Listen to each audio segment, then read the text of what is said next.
سلام، اینجا اپیزود 33 پادکست تهران ردز. من امیرم. سلام، من محمدم. من سالارم. منم آرمانم.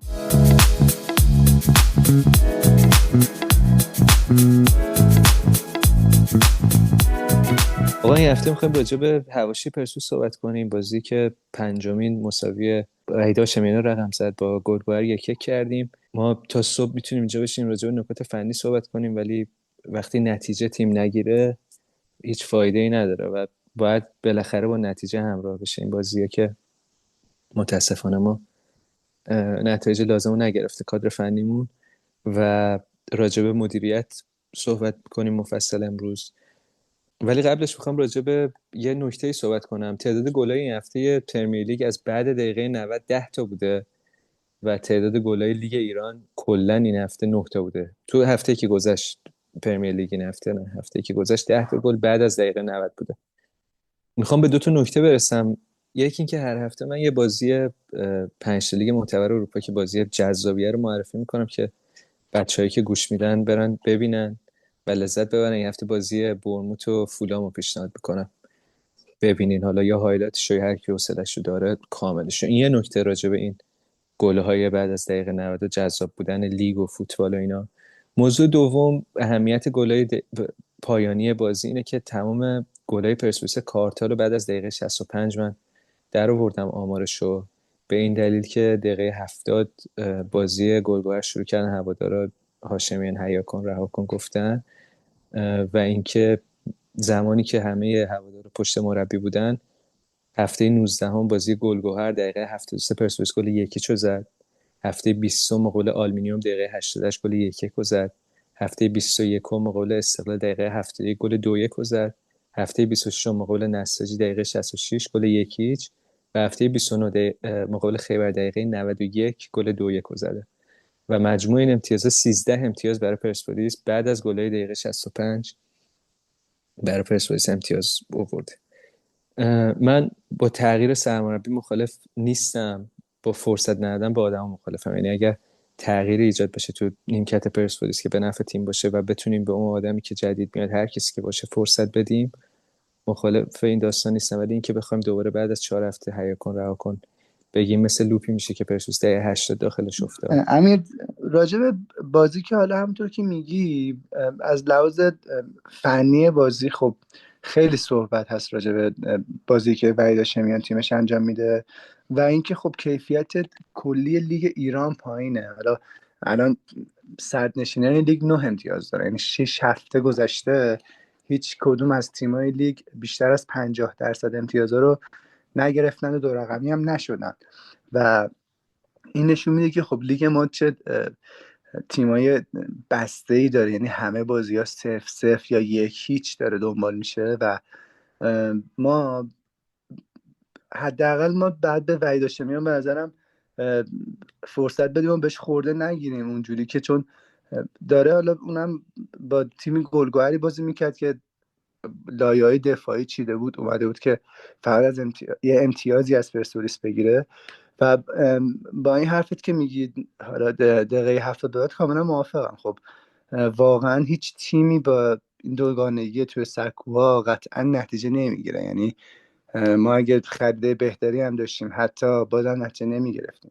حالا ایرادات فنی به تیم وحید هاشمیان وارد، ما راجعش هفته قبلم صحبت کردیم، الانم دوباره اشاره کوتاهی میکنم بهش. اینکه تیم ما خط دفاعیش با خط هافکش یه گپ خیلی بزرگی داره و اون شماره 6 که باید بیاد بین دو تا دفاع قرار بگیره تو دقایقی از بازی رو نداریم واقعا. بازی تأخیری هافک وسطمون به خصوص سروش رفیعی این بازی، دفاع چپ ما تخصصی نیست. راجع فرشاد احمدزاده هر چی بگیم کم گفتیم. سوتی عجیبی که دقیقه 44 داد دائم از جاش خارج میشه. ولی در مورد این مشکلی که تو دفاع چپ تیم ما هست، من راجع به میلاد محمدی هم میخوام صحبت بکنم. میلاد محمدی اون موقع که مقابل الهلال تیممون شکست خورده همه کوبیدنش، ما اومدیم ازش دفاع کردیم. میتونین رجوع کنیم به اپیزود 5. من خیلی میلاد محمدی رو دوست دارم و اگر جاش باشه ازش دفاع میکنم. ولی یه ایراد خیلی بزرگ داره، تعداد زیاد پاسایی که رو به عقب میده. میلاد محمدی 30 تا لمس توپ داشت تو بازی مقابل گلگهر و 21 پاس داد که 19 تاش سالم بوده. حالا از این 21 پاس که 19 تاش سالم بوده 11 تاش رو به عقب بوده. یعنی بالای 50% پاسایی که داده پاسای رو به عقب بوده. 3 تاش پاسای تو عرض بوده و فقط 7 تا پاس رو به جلو داده که 5 تاش به مقصد رسیده. حالا تو این 30 تا لمس توپی که داشته 19 تاش تو میانه زمین حریف بوده. یعنی خیلی این آمار عجیبه، یعنی از زمین حریف تو پاس به عقب داده و 3 تا هم ارسال داشته، یکیش ناموفق بوده و 2 تاش یکیش موفق بوده و 2 تاش ناموفق بوده، یکیش که سر علیپور بوده، اون 2 تا هم که ناموفق بود. یعنی میخوام بگم این مشکل رو ما داریم و تیم مدیریتی که به وحید هاشمیان قول داده بود 5 تا بازیکن براش بگیره و 3 تاشو گرفت و وحید هاشمیان به این خیال که قراره یه مهاجم و یه دفاع چپ به تیمش اضافه بشه اسکوادشو خلوت کرد، دورسونو بیرون گذاشت که الان شده کلید واژه کوبیدن وحید هاشمیان و سیبلی که مدیریت درست کرده بر علیه وحید هاشمیان. ما مخالف این که یه مربی بزرگی بدونیم که پرسپولیس نیستیم، ولی اینکه این وظیفه رو حالا درویش داره که مربی جدید بیاره، قشنگ 6 ماه تمدید میکنه حضور درویش رو توی مدیریت باشگاه پرسپولیس. همین، مرسی. منم خواستم اتفاقا همینو بگم. ببین، نیمکت پرسپولیس، میگم ما باید از آقای هاشمیان در صورت سرمربی تیممونه باید حمایتش کنیم، ولی همیشه نیمکت پرسپولیس با مربی خیلی بزرگ میاد. ولی تو این مقطع اگر ما بخوایم تغییر کادر فنی رو انجام بدیم، به نظرم باید اول تغییر مدیریت انجام بشه و بعدش تغییر کادر فنی.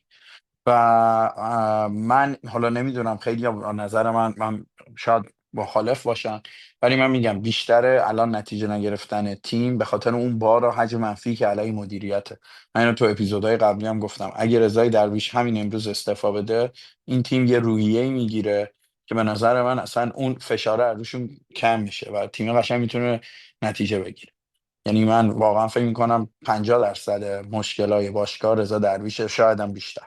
حالا نمیگم مثلا جای دیگه ما مشکل داریم، ولی دقیقا 50% مشکلات رضا درویشه و متاسفانه دوباره تو بازی با گلگهرم نوچه های آقای درویش و لشکری دوباره متاسفانه شروع کردن به کتک زدن تماشاگرای عادی.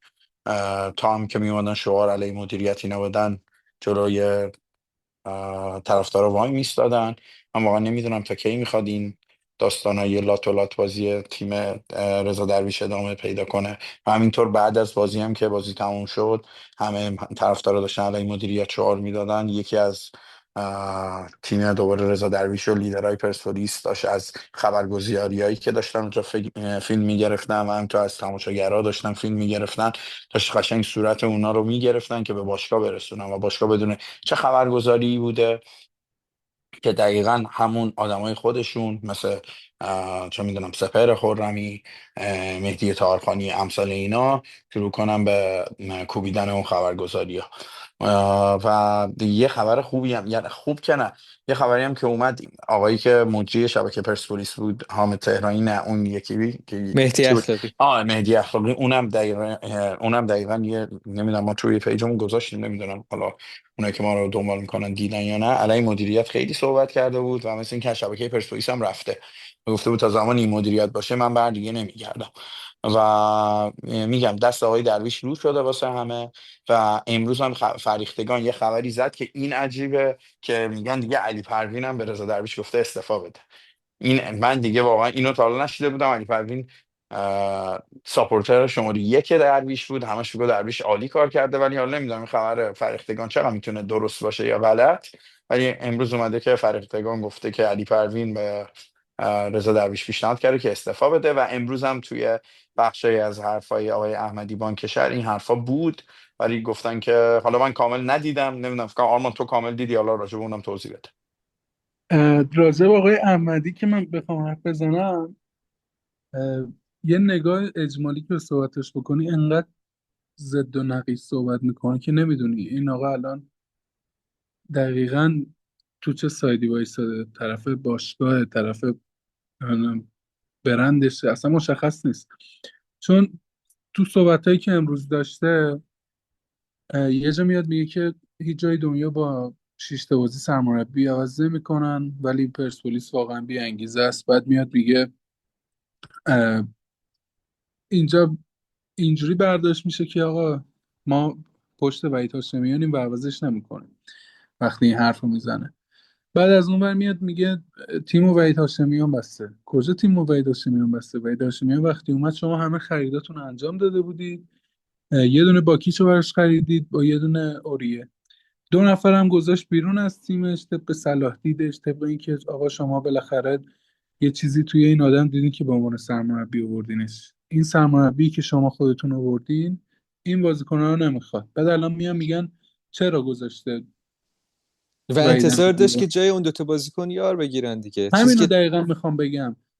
100% جایگزین داشته دیگه برای اون 2 نفر. و هم حالا مدیریت هم همین آقای احمدی این سایدش رو نمیان صحبت کنن راجبش، فقط میان میگن نه ما هیچ مشکل مالی نداریم، نمیدونم 20 میلیون دلار میخوایم بریزیم بابت خرید بازیکن، 2 تا بازیکن تراز جهانی میگیریم. کوش کجاست این بازیکنی که الان چند وقت دارید راجبش حرف زنید؟ کجا؟ مگه میشه بعید هاشمیان با این تیمی که مهاجم نداره، علی پور تو این 2 تا بازی گذشته چند تا موقعیت خوب و خراب کرده. من علی پور خیلی مهاجم خوبیه، نمیخوام بگم بده، ولی خب بالاخره علی پور هم انسان دیگه، ربات که نیست. هم تمرکزش به هم میریزه، هم الان هم بازی ملی انجام میده، هم بازی پرسپولیس انجام میده، خسته میشه و هزار تا دلیل دیگه. یه مهاجم دیگه باید پرسپولیس داشته باشه دیگه. حالا بچه راجع به این 20 میلیون دلاری که درویش گفت، واقعا خیلی مسئله است این 20 میلیون دلار. یعنی شما اگه واقعا 20 میلیون دلار بودجه دادین، این استادیومی که قولشو دادین که آقا زمینش هم شهرداری قراره بهتون بده، اونو تو رو خدا استارت بزنین. نمیخواد بازیکن بخرین. یعنی به نظر من پرسپولیس اگه حالا نه که بیان بگین چه، اولا که نظر من که نمیگم مهم نیست واقعا. یعنی پرسپولیس بازیکن بخواد بخره نخره، وحید هاشمیان و کادر مدیریتی تصمیم میگیره. ولی ای کاش هزینه‌هایی که میخوایم بکنین و واقعا برای زیرساختهای باشگاه بکنین. یعنی ما آرزو به دل موندیم یه زیرساخت تو این ساختار پرسپولیس شکل بگیره براش. یعنی حیف این هزینه ها رو ای کاش خرج بازیکن بونجل نشه واقعا. یعنی فکر کن شما 1 میلیون دلار بدین یکی مثل لوکاس جوآ رو بیارین، تو رو خدا نکنین. نه دیگه، با این صحبتایی که احمدی کرد مشخصه که حالا درویش که استفاده نمیده، مثلا که با این بودجه‌ای که قرار شده به پرسپولیس داده بشه امکان نداره استفاده بده. یعنی ما امیدوار بودیم که اخراج بشه طبق فشاری که هوادار گذاشتن، ولی اومد صراحتا گفتش که آقای درویش خودش میتونه اگه بخواد میتونه استفاده بده و دلسوزانه اونم تازه. آره تمام فشارم گذاشت رو وحید هاشمیان سرمربی تیم. ما خب اینجا دیگه این خط‌دهی و من امیدوارم که ما پیگیری نکنیم. وحید هاشمیان با همه مشکلات فنی که داره، ما گفتیم تو انتقال منفی مشکل داره، خیلی زود تیم‌ها به 18 میرسن، بین خطوطش خیلی فاصله هست و نتیجه هم همراه نداشته بازی پرسپولیس. حالا درسته موقعیت خوب ایجاد میکنه انصافا، ولی نتیجه هم نداشته. با همه اینا مربی بعدی که قرار پرسپولیس بیاره رو قرار رضا درویش انتخاب کنه دیگه. یعنی همون کسی که 6 تا مربی عوض کرده تا الان برای پرسپولیس، و اینکه اولین نفر باید درویش باشه که از این تیم میره و تیمش به نظر من. دقیقا امیر، منم میگم بحثم اینه که اول درویش بره، بعد حالا راجع به کادر فنی تصمیم گرفته میشه. یه خبری امیر اومد، این خبرگزاری ها زدن. حالا ببین، من به وحید هاشمیان از لحاظ شخصیتی خیلی ایمان دارم، چون واقعا من نظرم آدم درستیه و میگن که ترکیب بازیای پرسپولیس رو همه رو خانبان میچینه و هاشمیان میگن، یعنی مثلا خانبانش میگه اینو بذاریم اینو بذاریم اونو بذاریم و هاشمیان میگه اوکی. یعنی میگن تصمیم گیرنده این نهایی مرداد خانبانه. حالا نمیدونم چقدر درسته یا غلط، ولی این خبر رو چند خبرگزاری زدن و میگم به شخصیت وحید هاشمیان نمیاد اینجوری باشه، ولی واقعا اگه این شکلیه، چون وجود چند تا بازیکن مثل فرشاد احمدزاده این معنی رو میده که آره این ترکیبی نیست که به نظرم وحید هاشمیان چیده باشه. نه دیگه، فرشید و احمدزاده رو که سال رو توضیح دادیم. یعنی تیمی که دوست داره با 2 تا دفاع چپ و راستش کناریاش حمله کنه و توی موقعیت گل قرار بده دفاع کناریشو، الان گفتم دیگه 11 تا پاس رو به عقب داده، 3 تا پاس رو عرض داده و فقط 7 تا پاس رو به جلو داده. ایراد فنی داره. ببینید برید تو دقیقه 98 و 37، یعنی یه 30 و چند ثانیه هم از وقتای اضافی آخر بازی گذاشته. من میلاد محمدی رو خیلی دوست دارم، هم میدونن، ولی دقیقه 98 و 37 تیم یکی که به گل نیاز داره، توپو میدن بهش تو زمین حریف، میچرخه پاس میده به عبقوی. خب وقتی تصمیم گیریش با توپ اینجوریه تو حساس ترین دقیقه بازی، مشخصه یه مربی که دوست داره از دفاع چپ و راستش مدل آلمانی کار بگیره و کات بک بده تو 18 قدم بتونن مهاجمش استفاده بکنن، همچین دفاع چپی رو نمیپسنده دیگه. امیر یه لحظه اسم خارج از بحث فنی فوتبالی بگم. اولا اینکه وحید هاشمیان که هیچ مربی دیگه ای یا که یه کمک مربی دیگه مثل پیروانی داره و یه مربی کمک مربی خارجی، 5 تا آدمن که 120 30 سال مجموعاً تجربه فوتبالی دارن، اینا نمیان از خامبان ترکیب بگیرن. این یک. دو اینکه اصلا چه خبرگزاری رو چه حسابی رو چه منطقی میاد همچین حرفی رو میزنه. ما نباید این خبرها رو به نظرم حتی راجبش صحبت کنیم. این چیزایی که واضح دروغه، واضح کلیک بیته. خب یعنی من حتی حاضر نیستم راجع این مسئله صحبت کنم. یعنی نه اینها، شما ببینید چقدر اینا کلیک بیت پرسپولیس رو دوست دارن که مجریای تلویزیون این خانومه هستن با این آقا ریشوه خیلی تو مخن دوتاشون، خانومه که حجاب داره، اونا هم دیگه راجع به درویش هاشمیان یارو داره مجری تلویزیون شبکه فکر کنم یک تو برنامه مثلا به خانه برمیگردیم داره راجع به ترکیب پرسپولیس صحبت میکنه و میگه که فرشید احمدزاده رو مخ هواداره پرسپولیس آقای هاشمیان چرا بازش میدی؟ آقا به تو چه؟ اصلا به هواداره پرسپولیس ترکیب پرسپولیس ربطی به نظر من نداره. یعنی چی اصلا هوادار به خوش از این راجع ترکیب اصلا نظر بده؟ چون ترکیب تیم تو مربی داره میچینه دیگه با داشته‌هایی که داره. آقا وحید هاشمیان ترجیح میده میخوان اخراجش کنین هفته ششم. یعنی همه راجع به ترکیبت نظر میدن. ببینید بارسلونا هم انقدر کارشناس و سرمربی نداره، البته ما خودش هم اعتماد به نفسش از دست داده، یعنی جوری شده که این دیگه نمیشه فشار روش چه دیگه. اونم اولین تجربه و سرمربیگریش. نمیشم بیشتر از این ازش حمایت کرد، چون مربی که با شعار هوادارو رو تعویض میکنه و انقدر بی‌اعتماد به نفس، از مساوی انقدر خوشحال و ذوق زده است، میگه خوب بازی کردیم و اینا، اون ذهنیتی که خیلی به درد تیمی مثل پرسپولیس که دنبال قهرمانی است نمیخوره. یعنی فرقش بس تفاوتش با تارتار چیه؟ من میخوام یه بار برای همیشه این پرونده مهدی تارتار رو ببندم دیگه. امیدوارم هیچ موقع مجبور نشیم راجعش صحبت کنیم، هیچ وقت دوباره به باشگاه پرسپولیس نزدیک نشه. قبل بازی اومد گفتش که ما از تیم پرسپولیس شرایط بهتری داریم، پرسپولیس شرایطش بده، ما شرایطمون خوبه، یک امتیاز اختلاف دارید با پرسپولیس آقای تارتار. این یه بحثه.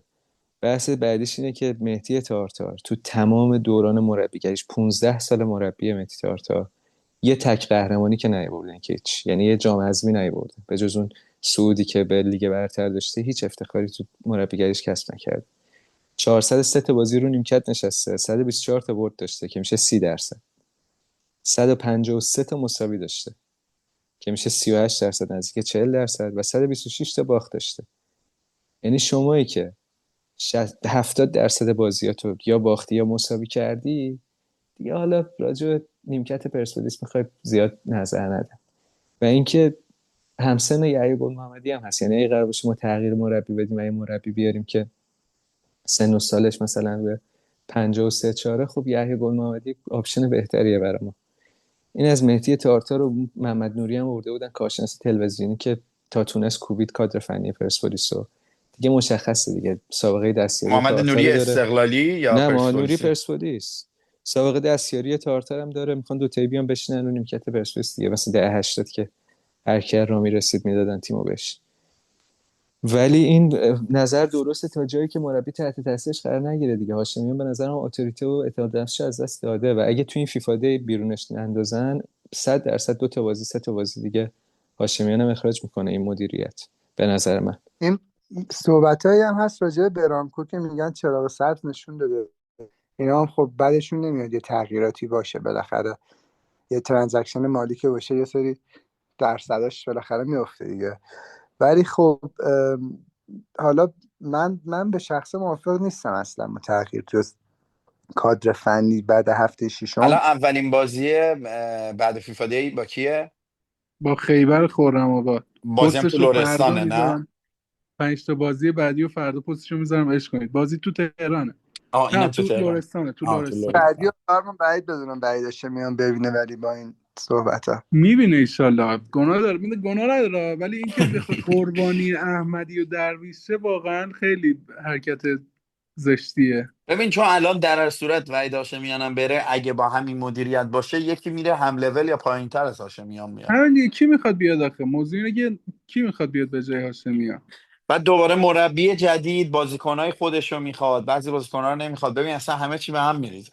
اصلا بازیکن دیگه نداریم الان. سال چه بازیکنی بخواد بگیره دیگه واقعا؟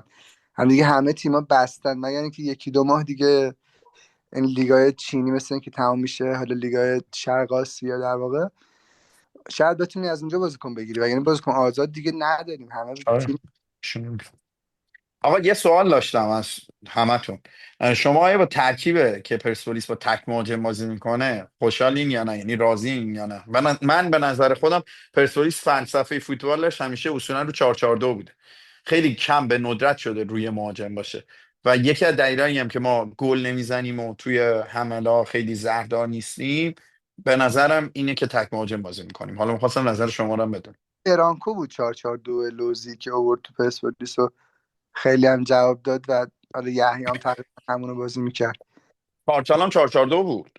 یعنی به نظر تو اون توپی که بیفوما رو 6 قدم زد، دفاع خط کشید بیرون، اگه 4-4-2 بود میرفت تو گل؟ به نظرم اگه مهاجم بود میرفت تو گل. آره. مهاجم چارچوب شناسا. مثلا الان دورسون بود به نظرم گل میشد. حالا نمیخوام دورسون رو بگم، مثلا چه میدونم، فکر کن شهاب زاهدی هستن. من به مثال دارم میزنم. فکر کن بیفوما مهاجم 4-4-2 بود، بیفوما مهاجم سایه بود. اولا که پرسپولیس دو مهاجم از تقریبا، یعنی اون شماره دهی که میذاره معمولا اضافه میشه به علیپور و فرم بازیش دو مهاجمه میشه تو حمله. آلیشا مهاجم نیست آخه. شماره دهش آلیشا، مشکل اینه. یه بازی قبلی شماره دهش خداوندلوه. اون بازیکن به درد شماره ده نمیخوره. میدونی آلیشا به درد شماره ده میخوره ولی مهاجم کاذب نیست. محمد خداوندلو اصلا به درد شماره ده نمیخوره دیگه، چه برسه به مهاجم کاذب. و مشکل ما همینه. همه دقیقا حرف تو که داری میزنی درسته. اگه اون گل میرفت تو، اون توپ میرفت تو گل، یا اگه اصلا هر کدوم اون توپ محمد خداوندلو تو بازی قبلی تو 6 قدم اگه اونو گل کرده بود، این دوتا گل رو اگه زده بود، هاشمیان الان اسطوره پرسپولیس شده بود، تا حالا صد نشین بود با 4 امتیاز اختلاف، و هم به به و چهچه را مینداختن براش. موضوع همینه دیگه، به قول تو این تک تو موقعیت هم که حالا مهاجما گلش نمیکنن، و یعنی تیم ما بد فوتبال بازی نکرد جلو گلگهر. 90 دقیقه گلگهر تو دفاع بود، یه توپ و لو دادن، فاصله بین هافک و دفاع زیاد بود، توپ افتاد جلو پای اه، اه، چی بود اسمش مهاجمشون رو؟ تیک دری. آره، توپ افتاد جلوی تیکدری و توپش هم خوب زد و رفت تو گل. عجب توپی در آورد، عجب نعمتی واقعا ما داریم توی گلمون. چه توپایی در میاره واقعا همه بازی‌ها. آره یه سیو خیلی خوب داشت رو همون، حالا امیر گفت سوتیه، فرشاد احمدزاده آخر نیمه اول واقعا خیلی خوب اون توپ رو سیو کرد. آره. و یه نکته مثبت دیگه هم این بازی داشت به نظرم برگشتن محمد عمری بود. خیلی خوب بود و امیدوارم که تو بازی‌های بعدی بیشتر ببینیمش و فیکس بازی کنه، چون حقش هست. واقعا خیلی خوب بود. یعنی از موقعی که به نظرم هم عمری اومد، حالا صادقی اونقدر مثل بازی با چادرملو نبود ولی صادقی هم خوب بود. اومدن یکم تیم تکون خورد و ما به گلم رسیدیم دیگه. وقتی که تعویض کرد محمدی و صادقی رو آورد به جای فرشاد احمدزاده و بیفوما، یعنی سمت چپ و کاملا عوض کرد، همون سمت که علیپور اومد بالا و پاس رو داد داخل به آلیشا که روش پنالتی شد. به نظرم امیدوارم بازی محمد حسین صادقی و محمد عمری رو بیشتر ببینیم. یعنی میتونن اینا فیکس باشن و اینا مثلا 70 دقیقه بازی کنن، حالا مثلا بیفوما بعضی بازی ها بیاد تعویضی اینا. آقای محمد نوری که همین تو گفتی راجبش میاد انتقاد میکنه راجع به پرسپولیس، شما میاد راجع به باکیچی که انقدر با کلاس فوتبال بازی میکنه، اومد گفتش که اگه ما میخواستیم یه بازیکن به کیفیت باکیچ، سرلک میتونست این کار انجام بده. سرلک کجا میتونست کار باکیچ انجام بده؟ اصلا سرلک مگه انقدر پا به توپه؟ مگه سرلک میتونه 1 به 1 برداره؟ سرلک اینقدر قشنگ میچرخه، تگزر بازی میکنه، بازی باز میکنه، همه کار میکنه باکیچ. من شاید خیلی اگزاجره باشه ولی باکیچو من عین علی کریمی میبینمش تو پرسپولیس.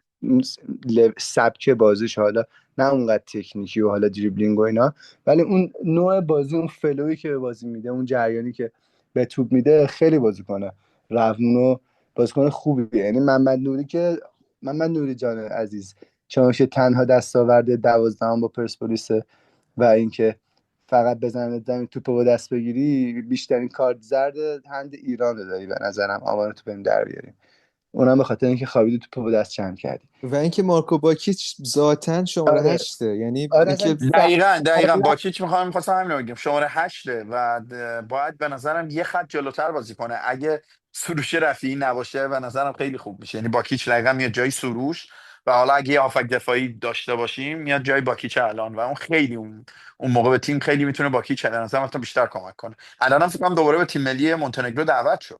آره، حالا میشه تا مثلا نیم فصل بشه از عنایت زاده تو اون پست حداقل امتحان کنه، ببینه چجوری بازی میکنه. حالا میگم اینا همه نظرات کادر فنی و ما اگه یا باید به کادر فنی کامل اطمینان کنیم یا بنده خدا رو بریم بره پی کارش دیگه، چون که نمیشه ما هر هفته راجع به ترکیب صحبت کنیم، هر هفته راجع به اینکه چه سیستمی بازی بکنه صحبت کنیم.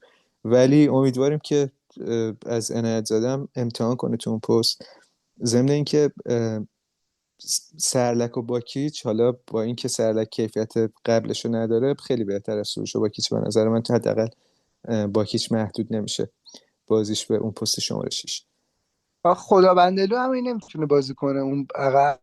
حالا اونم شاید میتونه امتحان کنه، نمیدونم. به نظرم حالا عنایت زاده خیلی گزینه خوبیه. عنایت زاده، خدا بندلو، باکیچ، عمری، بیفوما یا اورونوف به نظرم 5 تا آخه دست. میدونی همه ما برای خودمون یه مربی درون داریم. مثلا من اگه باشم شماره 10 محمد عمری رو میذارم، مثلا به جای حالا خداوندلو عمری رو میذارم اونجا، هم تکنیکش داره، هم احتمالاً گلزن‌تر باشه. ولی خب میگم باید اجازه بدیم کارشونو بکنن دیگه.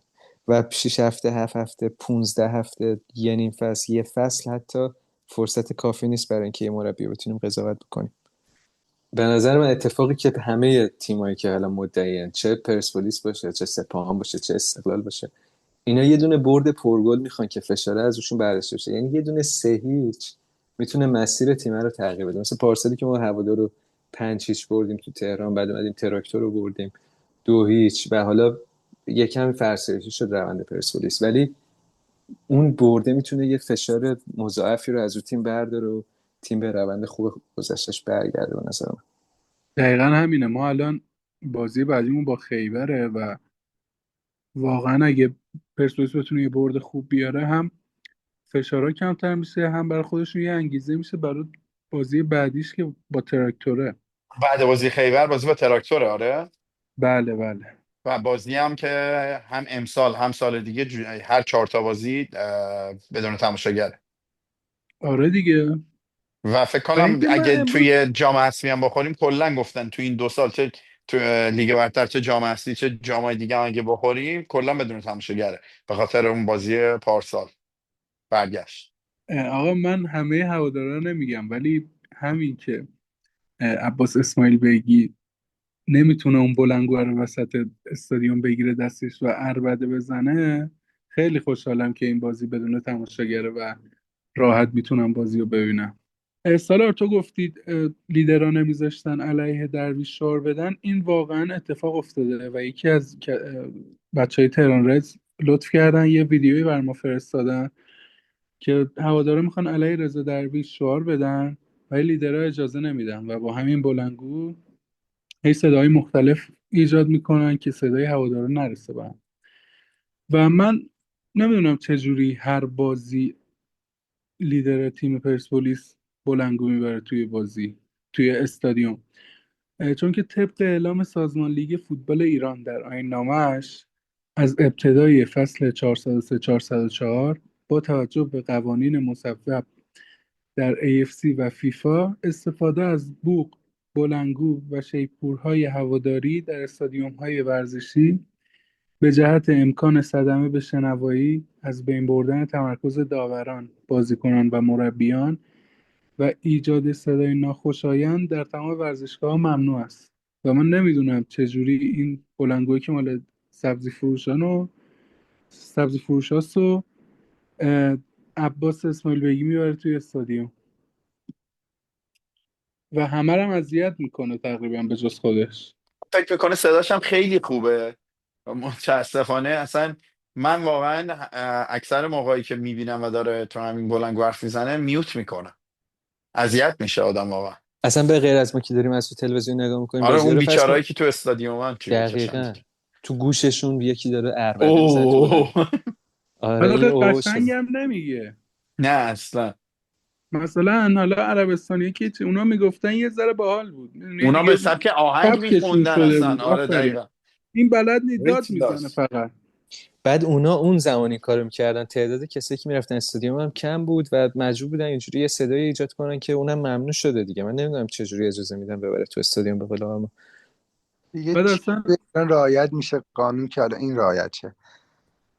و همه اینا مشخصا اینه که یه اراده هست پشت موندن رضا درویش دیگه.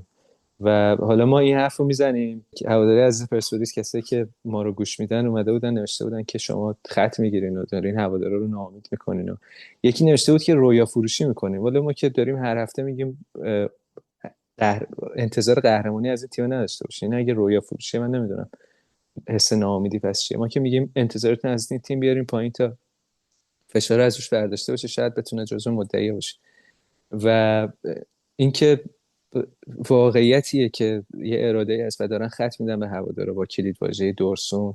وحید امیری چیه که حالا مدیریت و مالک بخواد بگه وحید هاشمیان نخواستش؟ وحید امیری با همه احترام که ما بهش داریم 39 ساله مثلا چه تغییر میتونست تو این تیم ایجاد کنه که حالا مثلا وحید هاشمیان به امید اینکه یه دفاع چپ دیگه براش بگیرن از تیمش گذاشته کنه. اینا سیبل کردن وحید هاشمیان و متاسفانه بعضی از هواداران خب به جای اینکه نفر اصلی رو نشونه بگیرن دارن به وحید هاشمیان فراشی میکنن. ولی امیر، حالا من به همه این اتفاقایی که داره بر پرسپولیس میفته خوشبینم. یعنی به کم گل بودن لیگمون که واضحه. تیم‌ها خیلی دفاعی بازی میکنن، پرسپولیس خوب بازی میکنه، موقعیت ایجاد میکنه. ما صحبت کردیم راجبش، امید به گلش نسبتا بالاست و فقط نتونسته ببره بازیاشو. در واقع یعنی بازی نبوده که پرسپولیس تو فشار بوده باشه ما مساوی بگیریم خوشحال باشیم. هیچ میگم یه موقعی شما تیمت بازی میکنه مساوی میگیری خوشحال میشی که یه امتیاز گرفتی، ولی خب ما معمولا بازی‌های هجومی داشتیم که از نبردن ناراحت بودیم در واقع. و این به نظرم اتفاق مثبتیه. این یک دو اینکه حالا هم با اضافه شدن اوریه تو سمت چپ ما به نظرم انقلاب میشه. یعنی خیلی خوب میشیم. سمت راست محمد. سمت راست ببخشید، خیلی بهتر میشیم به نظرم. به نظرم بازیکن خیلی خوبیه. و اینکه همینطور سالار هم گفت عمری هم خیلی به نظرم خط هجومی اون میتونه کمک کنه. یعنی زهر جلومون رو یه ذره بیشتر میکنه و در مجموع که به تیم وحید هاشمیان خوشبینم من اگه نندازنش بیرون. ببین محمد، دقیقا منم همین رو میگم محمد عمری خیلی خوب بود و میتونه به تیممون کمک کنه. و آخرین خبری هم که اومد گفتن که اوریه میتونه بعد فیفا دی با تیم تمرین کنه. یعنی مثل این که همون دوز بیماریش اومده پایین و هم اون مسئولیتی که داشته رفت شده و اینجوری که گفتن در اختیار کادر فنی قرار گرفته و میتونه از بازی بعدی واسه پرسپولیس بازی کنه. فقط امیدواریم که بعد این فیفا دی پرسپولیس مصدوم نده، واقعا بتونیم بالاخره یه بار با یه لیست کامل بریم تو زمین. دقیقا من فقط ترسم حسین ابرقوییه و کاش یه دعوت نمیشد تیم ملی.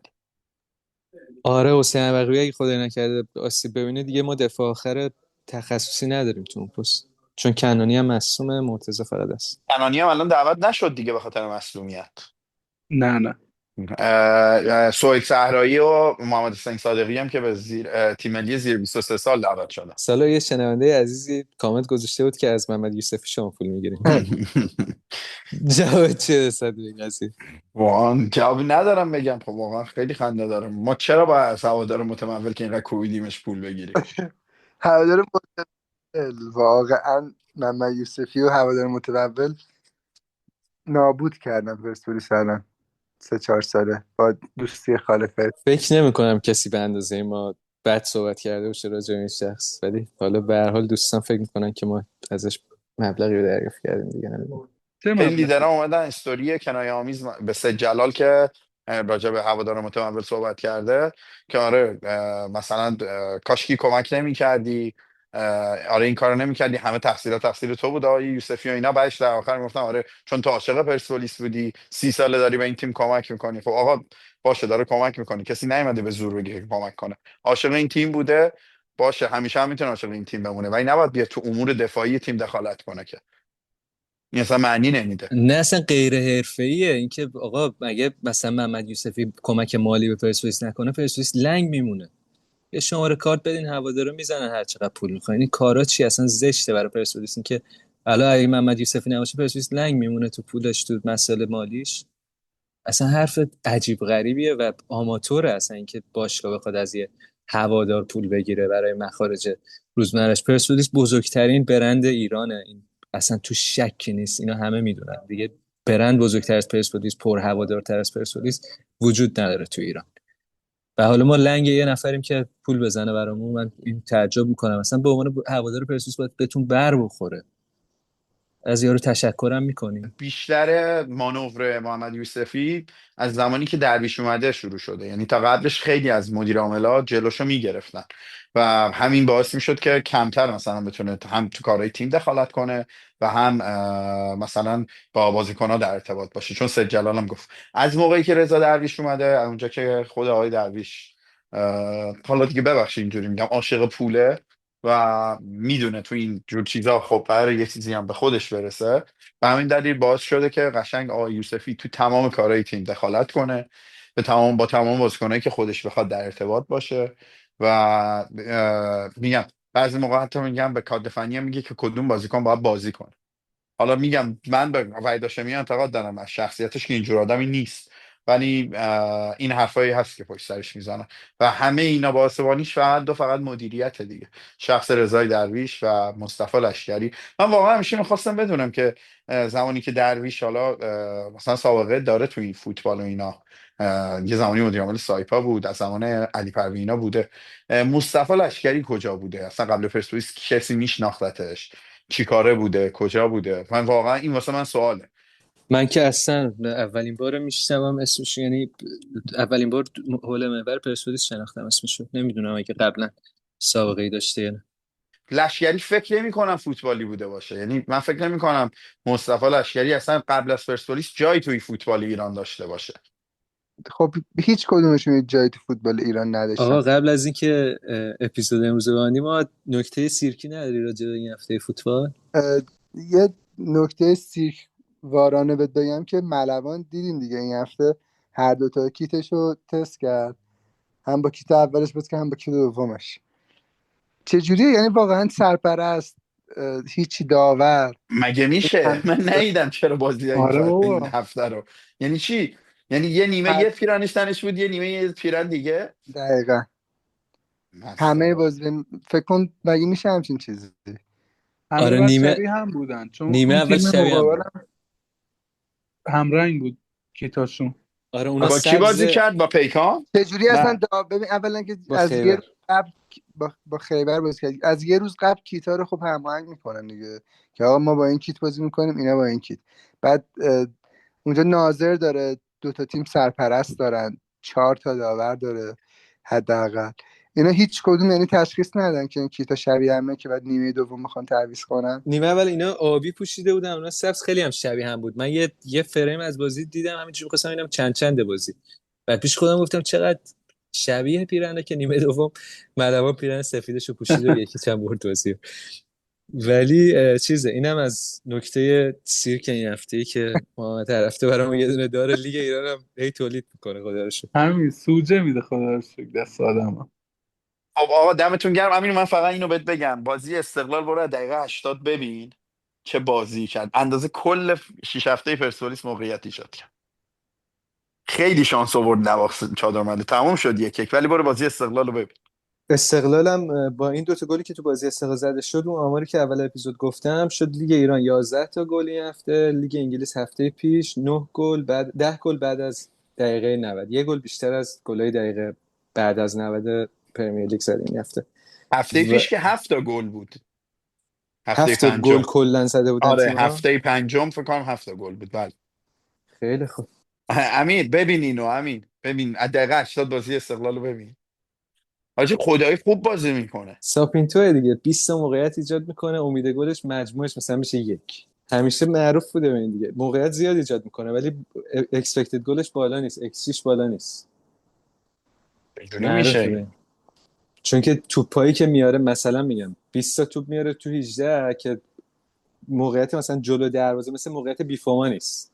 موقعیت ام. بیفاما که پرسوس داشت اونجوری که بگی این دیگه مثلا داری نگاه میکنی نه میگی این دیگه هد گل. میزد مثلا بغل دروازه خب رد دیگه میشه، یه دونه برگردون زد گلر سیف کرد. خب دیگه اینا ایکس جیش پایینه. ولی اونی که مثلا بیفاما زد فکر کنم 60 صدام ایکسش. امیر چیز لیورپول رو دیدی؟